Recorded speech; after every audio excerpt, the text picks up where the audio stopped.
This is Pasky tonight, introducing your host, TV's Paskhowl Thylacine. Woo! Hello everybody, and welcome to another show of Pasky tonight. I've got news for you. I think I can actually call myself TV's Paskhowl Thylacine now, since I was ever so briefly featured in Sean McAuliffe's Mad as Hell, a satirical news show on Australia's ABC network. Now, it wasn't a big thing. I wasn't actually there. It was a picture of my fursuit. I wasn't actually wearing it at the time. But still, it counts. So to give you a little bit of context. This guy, Sean McAuliffe, is a legend of comedy. He's been doing shit for 20 years. This is, in fact, the second time now that I've been vaguely featured on a McAuliffe program, because I was in the audience for McAuliffe Tonight, his short-lived Tonight Show effort on Channel 9 in the late 90s. They crossed to Lavinia Nixon in the audience, who was walking down some rows of stands, and I just happened to be second from the row, and I could actually see my face on television. So yeah, this is kind of the second time I've been involved with this. This comedy legend, this satirical, hilarious man who can be quite articulate yet still be funny. And hopefully that's some kind of inspiration. I don't know. At least to me. I like him a lot. Hell, physical comedy is always a good thing, and he's definitely got an aspect of that. So he was talking about the 2015 Asian Football Cup of soccer, and that's going to be held in Australia in January, and the mascot is Nutmeg the Wombat. Now you should know from a previous episode here, I am trying to give up mad props to wombats. There are not enough wombat personas, but now there's a wombat mascot for one of Australia's biggest showpieces. How, city I'm from, Melbourne, we host all kinds of sports. We think we're the sports capital of the world. If you don't think we are, feel free to submit an alternative, but we got you, Pete. We got you, Pete. So Nutmeg the Wombat. Sean McAuliffe said it was paved, the way was paved by marsupial mascots before him. The trailblazers of marsupial mascots, including Abigail the Australian Darts Club Thylacine, featuring a picture of yours truly, kind of like a nice back pose, Get the stripes in there, get this going. Now, obviously, I can't take credit for this. I wasn't involved with this at all. There were two firsts who pointed it out to me, DDoc/Theta on FA and Saras Paskari/Siren on Twitter and Facebook. They pointed it out, and it was a picture that Jill Costumes took. It's the part of the 3 pics of saying, hey, this is the awesome work that I did. I can't even do as much justice as what a great job Jill from JillCostumes.com did on this suit. And I got to thank her, because it turns out that if you search Thylacine costume, that picture is #1 on Google. And that's how we theorize that someone who has no idea about furries could suddenly use a picture of me. And I even think there was a picture of another furry in there, I'm told. I don't know. So there are apparently no Thylacine mascots. I mean, if there was another vaguely prominent Thylacine mascot, they would have been featured right there, I think. Which makes me a little bit sad, I like my Sona a lot. I've been Thylacine pretty much once I ever got off the fence and made one. It's like, 3-4 years ago. And there just aren't any.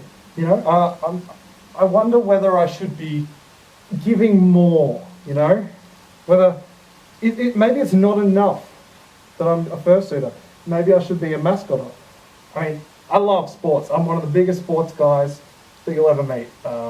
Australian sports, American sports, European sports, bring it on. And there just aren't any Thylacine teams out there for me to even piggyback on the back of. I've been to Tasmania for the when the Hawthorn Hawks play AFL footy there, their colours are brown and gold. It's not too dissimilar. And apparently there was at least one shot of me on Fox footy wearing the suit somewhere near the boundary line during a Hawthorn West Coast game in 2013, of which I've not seen, but I'm assured it's out there. So that's the closest I've tried to be to a mascot. Maybe this is something I need to do, you know? Maybe not only do I need to like crash some darts club meets as Abergeldy, the darts club Thylacine, but maybe I just need to find a mascot. Maybe I need to be the mascot somewhere. You know, I like being goofy. I like entertaining. I think it would be cool fun. And as an Australian, I think I missed out on the whole opportunity to do that in US college, because it's so big over there, you know.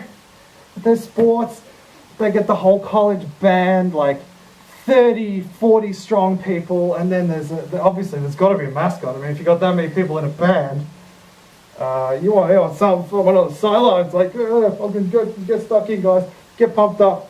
But that didn't happen, because over here, the universities instead of college was pretty much just like me turning up, maybe playing a bit of foosball in between classes, and then, you know, buggering off after that. So I never really got the whole experience, because, you know, like, in college, do people move states to go to the college they want to? They stay on campus, they're not from there, so that becomes like their social circles as well. No, like for me, I come from the outer suburbs of Melbourne. I just caught a train 40, 50 minutes into the city, and then I just came home, and I lived like still like with my parents when I went to uni and stuff like that. So I don't think I got the whole immersive experience. And if there was a mascot at any of the RMIT games, I can't imagine it. I think it would be hilarious. Maybe it's something I should crash now. But like, it's not a big deal, the unis that you come from here. There are like, I don't have an RMIT University jacket with like a big R on it and the stripes, like I'm a jock, or like I was pretending I was in the film Grease or something. It doesn't happen, man. It doesn't happen. So, hey, look, maybe I've got to keep my eye on mascot jobs. Maybe that's something I can do when I retire, and I can just like fuck around and not actually have to worry about money or any of that other shit to live in the real world. And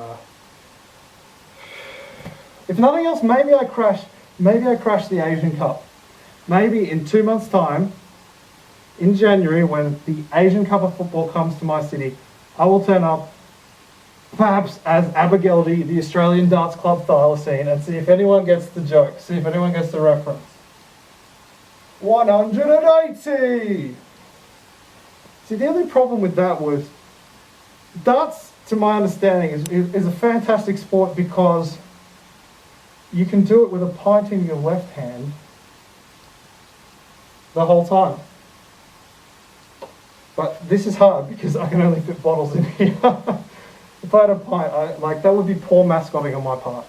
If I was to like really get the whole immersive darts experience. Maybe I'm misjudging darts. If you're a darts fan, please leave some comments for me. I would love to come down to your club and let you know what's up and turn it up. because it's one of the amazing sports in this world, of which I am a fan of many. I am a fan of so many sports. This is like my life now. I put tiny wagers on sports.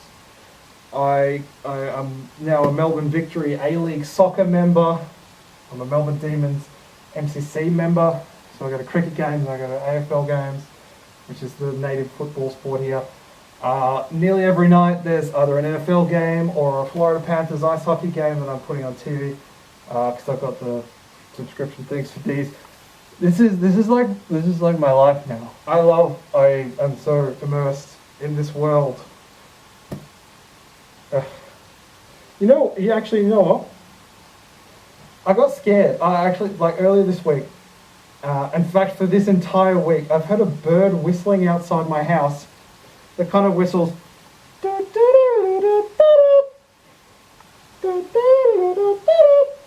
which feels like one of the things that an organ player at an ice hockey game would play.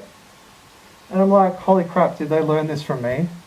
Have I been watching so much ice hockey that the native fauna are picking up the sounds of what I play and using that to get laid or you know, whatever they do? You know, like, why ever birds have like tunes? Maybe they're like the top 40 radio.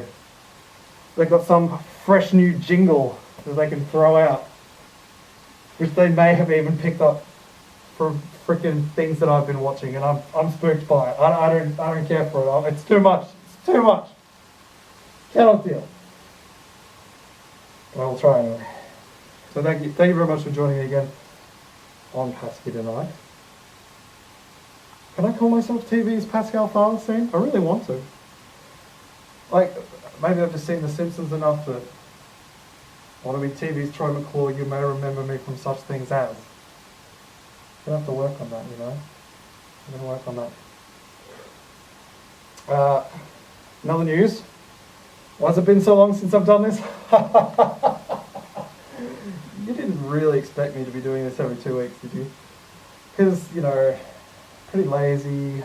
I have other things on. I have a dearth of ideas. But also I got a new job. And so I've been fucking busy hammering.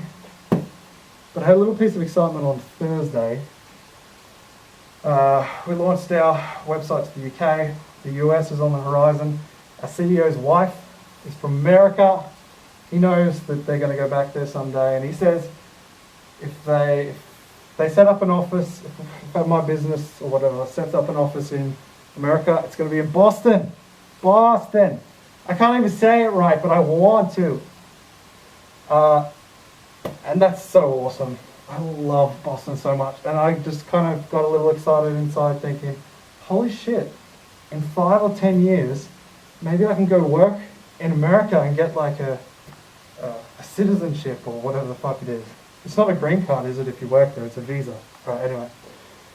I'm like, damn, you know, I can go over there and live off the sport and drink and eat really, really fucking cheaply and get fat and retire. And, love to be in America. And Boston's such a cool city, so hey, that's exciting. That's exciting for me.